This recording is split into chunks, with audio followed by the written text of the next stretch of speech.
And go.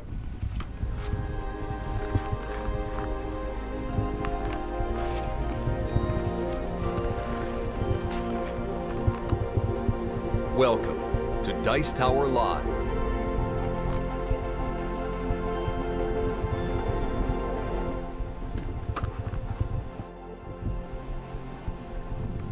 Ah!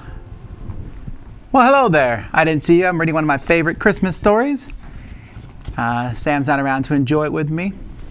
Welcome to Christmas Eve Top 10 Best of 2018. And today we're taking a look at the top 10 game productions of 2018. Now, a couple things here as we start out.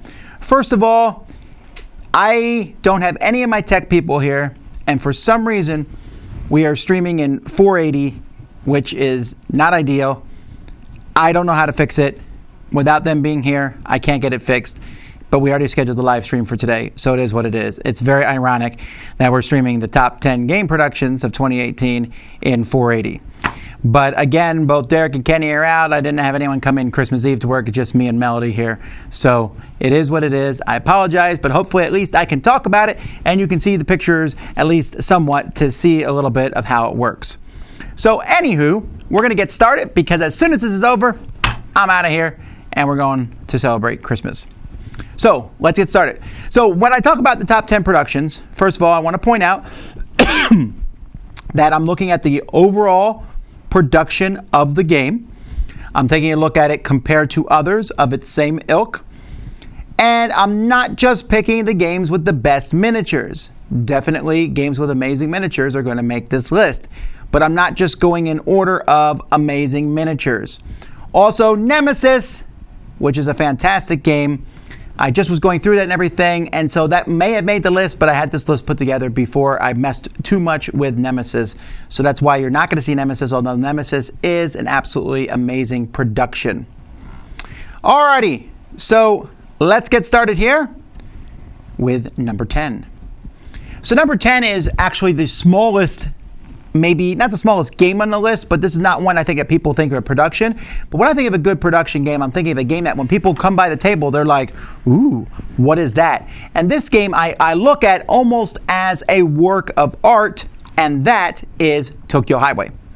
So Tokyo Highway, we're not going to go by the box here, but the board itself with these gray popsicle sticks, essentially little cars on them, every time I see this game set up, I stop. I know how the game plays. I really know how the game plays. I played it multiple times. And yet when I see a setup of King of Tokyo, I want to stop and just look at it because it's so pretty. Did I say King of Tokyo? Tokyo Highway. Oh, we'll mix the two of them and make it King of Tokyo Highway. So anywho, when I see this, it just looks great. They managed to minimalize and yet have a really excellent production. The whole thing just comes together in a really pretty little package. So number 10, Tokyo Highway. Number 9. Again, people are like, okay, get to the miniatures. Well, the miniatures aren't here yet. Hang on a second. Number 9 for me is a game that basically is an extremely heavy game because it has one major component, and that is poker chips, and that is War Chest. So War Chest from AEG is a bag building chess style game. And in this game, you're going to have a bunch of different units on the table that you are moving around and attacking other players with. So here, bring up the box real quickly. So you have a bunch of these poker chips, and each of the poker chips is your different units, and you'll play with different units, like maybe one can slide diagonally and one can do different jumps. And so you're going to take these units and then pull them from a bag, and that tells you when your unit can move. You can make the unit stronger. But these are really good quality poker chips. You can, when you're playing on the board, it just has a really classy look to it. Not everything, like I said, is mind-blowing miniatures. The production of this game, I think, is very well put together. Number 9, War Chest. All right, you want miniatures? Let's jump into miniatures with number 8. So number 8 is a game that I was attracted to because of the miniatures. The whole overall look at this game has almost nothing to do with the game. The game could be about humans, but it's about pandas, and that is Way of the Panda. So I love the art. I love the plastic pandas. And not just the big plastic panda miniatures, but there's these eensy-weensy-teensy little plastic pandas all over the board. And so the miniatures are great. They're different models for each of the armies. And then when you actually play the game, you are putting these miniatures all over the place, and this whole board, this whole production looks fantastic. Now, Way of the Panda is a solidly good game. I like it a lot. There's a lot of cool things in this game. I don't know that people are going to be talking about it in a few years. That's just the way the way that things go. But production-wise, CMON knows how to knock stuff out of the park. And they're most well known for their bigger games, Blood Rage, Rising Sun, things like that. This is one of their normal size games, and yet it is an absolutely stunning production. It's fantastic. I love it. Way of the Panda, my number 8. Number 7 is a game from Plaid Hat Games. It is a children's game, or a game for dads or moms to play with their kids. That's the way I look at it, and that is Stuffed Fables. Now, Stuffed Fables first attracted me because of the miniatures, right? There was this pig here with the Battle Rattle. Easily my favorite miniature, not in just that game, but like almost any game. He has a button shield. I think it's a button shield. No, it's a Play-Doh. It's a Play-Doh lid is the shield, and then he has a Battle Rattle. Look, magical water has appeared. Thank you. All right, fine. Technology is useful for some things. And then you play in the book. So that's a really cool idea. I mean, everything. There's buttons, actual physical buttons that come with the game. There's really cool miniatures. There's cards. The whole thing is done so kids can look at each page. It's kind of like a work of art. And so as you open this and look at all the art, and it all comes together in a really cool fashion. Again, it started for me with these miniatures, because not only are they cool, they're cute. I really feel like today we're kind of on this running downward spiral of how gross can you make your miniature? How many tentacles does it have? How many swords does it have? How many decapitated human skulls are on it? It's nice to see a change of pace. We're really cool miniatures, but they're also not gross. I kind of like that anyway. Great production all around. Stuffed Fables, my number 7. Now, I should mention that this is one of those lists that I'm going to get to the end, and people are going to be like, why isn't such and such a game on this list?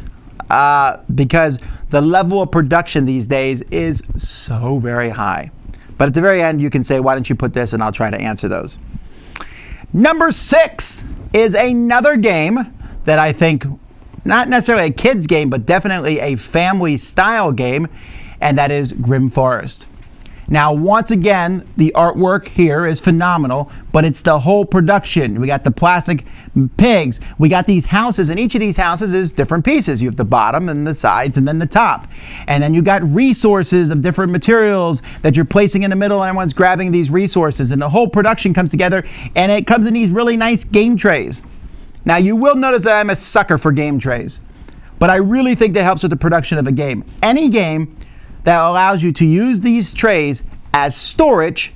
You can place them vertically or horizontal and they don't fall out, and you can use them during the course of the game to get the pieces is great. But the game trays aren't enough. It's all these things inside. Great plastic miniatures, great plastic pieces, solidly cool, tokens. The whole production here comes together and it's fantastic.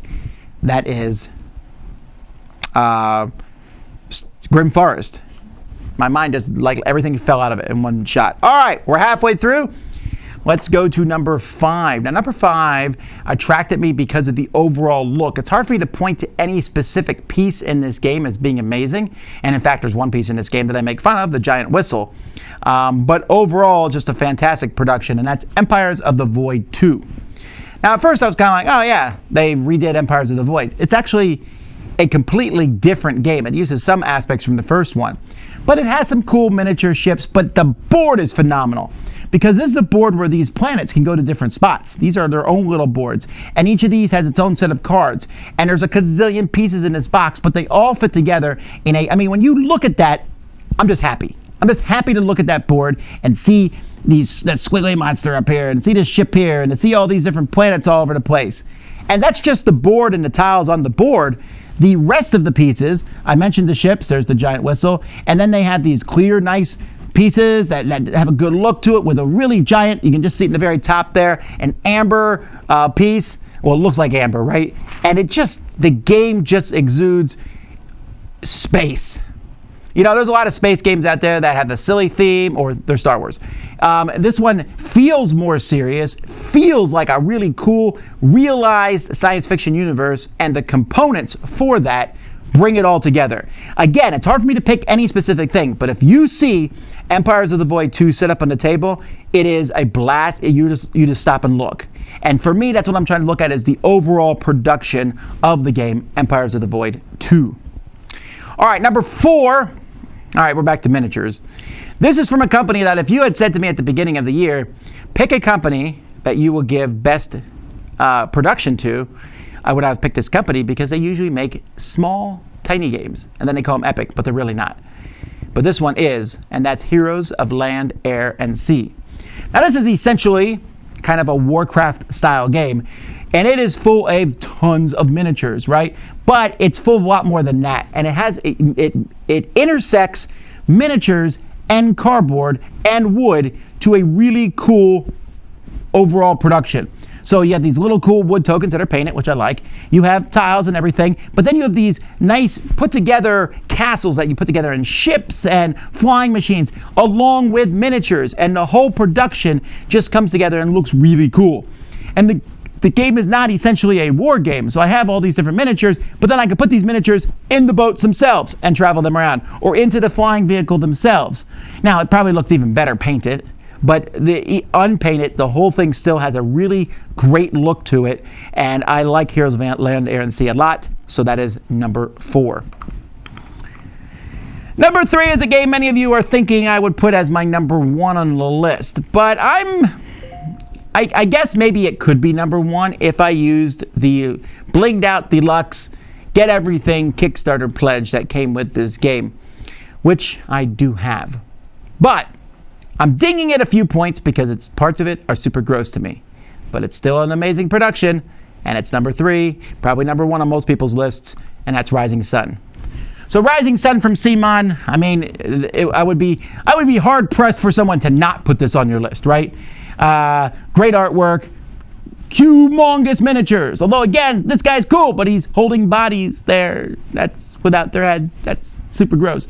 But just the whole production. Now, when you bling out the Kickstarter and you have those big plastic pieces of the make alliances with, and you upgrade all the things, that's not in every game. But even if you don't have all that, and even if you don't have the absolutely amazing mat for this game, you still do get those miniatures. And while CMON makes a lot of games and their miniatures, you may or may not like their games, but there's no denying they make some of the best miniatures on the market. You can get Godzilla! That's not really Godzilla, but it's still a really cool thing. And I like how their monsters are huge. This guy sees this monster and he's like, oh no!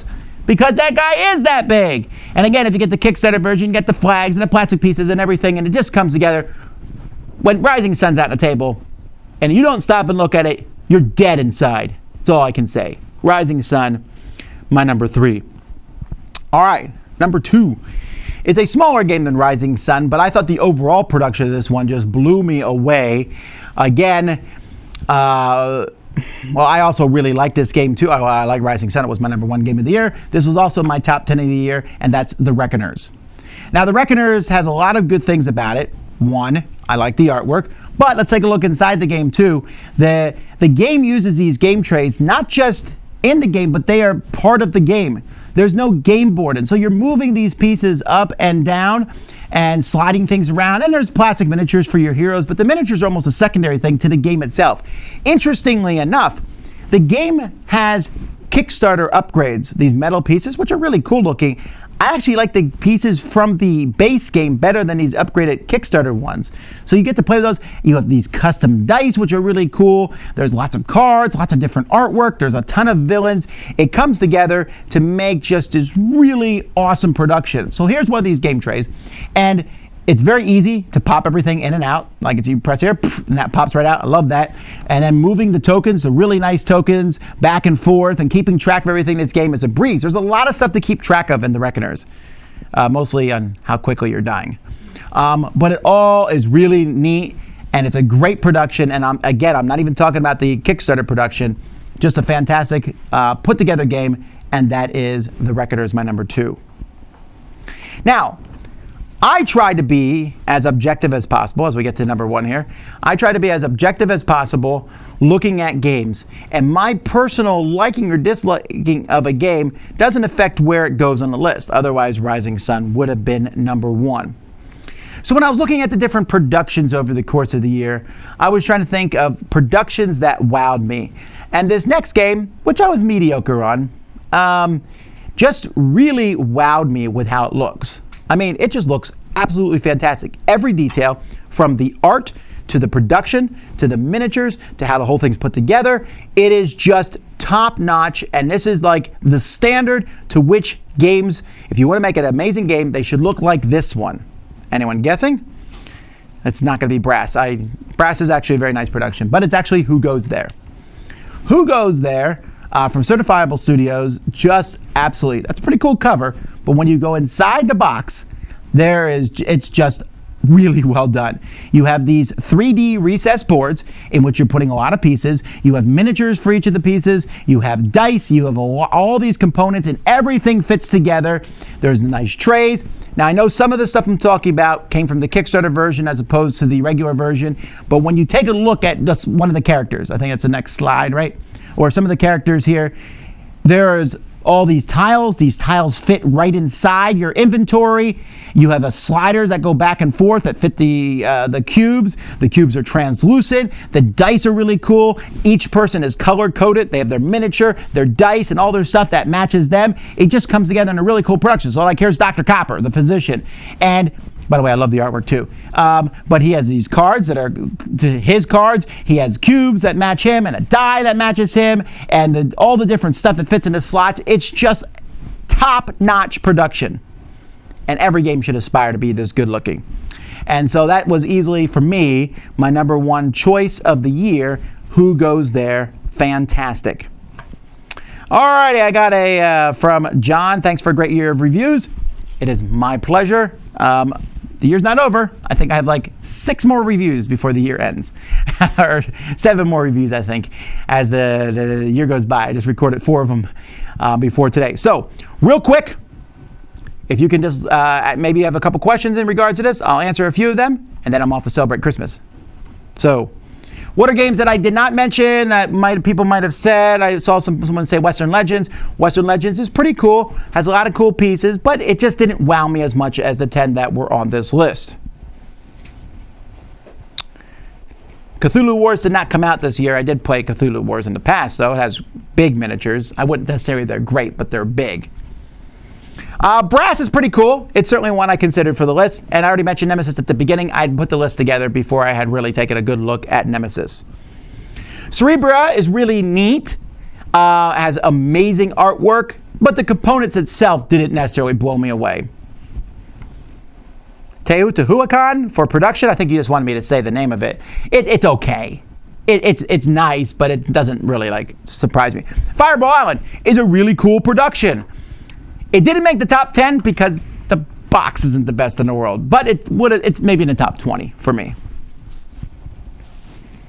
Our production is driving up the cost of games. Let's have better games, not just better looking games. Sure, but I'll modify that and say let's have better games and better looking games. I don't see why we can't have both. Fate of the Elder Gods, that was a nice, did that come out this year? That was last year Fate of the Elder Gods came out, wasn't it? Yeah, that's last year. Rise of Friendliest was great production, sure. I didn't include expansions in this, but Rise of Friendliest was really well done and put together as an expansion. Blah, blah, blah, blah, blah. Swordcrafters. Swordcrafters looked cool. I didn't really get a real close look at it because Sam reviewed that game. Bobbity bobbity boo.